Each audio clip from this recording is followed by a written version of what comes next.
No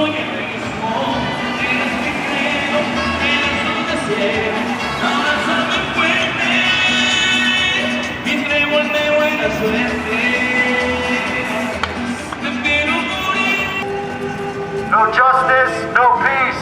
Disarm the police. No justice, no peace.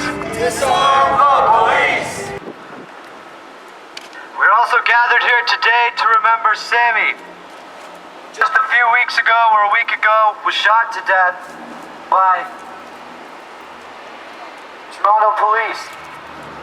He got 9 bullets to the chest, branding nothing more than a small knife on a TTC.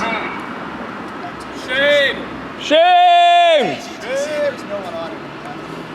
Not only was it an empty TTC, but there were 23 cops total, including the one that shot him. And why, with 23 cops around, did it resort to one cop getting trigger happy and taking this 18-year-old's life? We're here to demand accountability for this action and accountability for all police actions, and to disarm, the call to disarm police and allow us to make our own decisions and police ourselves. We want justice! We want peace! But there ain't No peace with police in the streets! We want justice, we want peace! But there ain't no peace with police in the streets!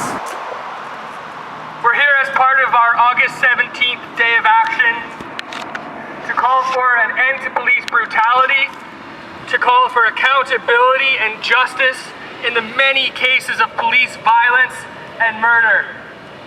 As part of that, we also speak against the impunity that correctional officers function under.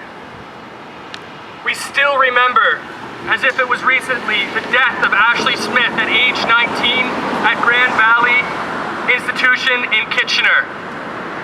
Ashley Smith was well acknowledged as having mental health challenges.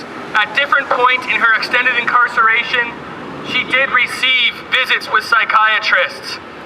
Despite this, Ashley's original 6-month sentence was drawn out into 6 years of frequent incarceration. Ashley's self-harming behaviors were well recorded. It was well known that they were dangerous practices.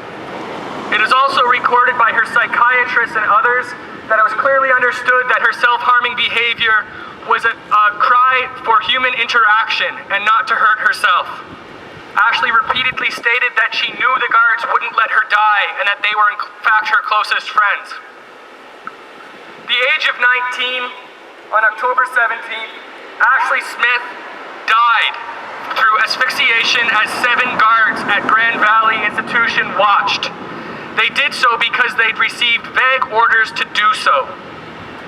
The people who had trained these officers only shortly beforehand did not have the credentials to do that type of training, nor did they have any rank or authority to give such instructions. Ashley Smith is one of many people who have experienced this tragic existence of violence, chemical restraints, physical restraints, and dehumanizing behaviors. We also want to remember Canoe James, who received abuse and then received more and more abuse for having spoken out against it, until being transferred to silence her weeks before she is found dead in mysterious circumstances. So today, on our August 17th Day of Action, we join with others by naming a few of these names, but calling for justice, the disarming of police, and a world without policing and the coercion of violence by the state. Woo! Woo! Yeah!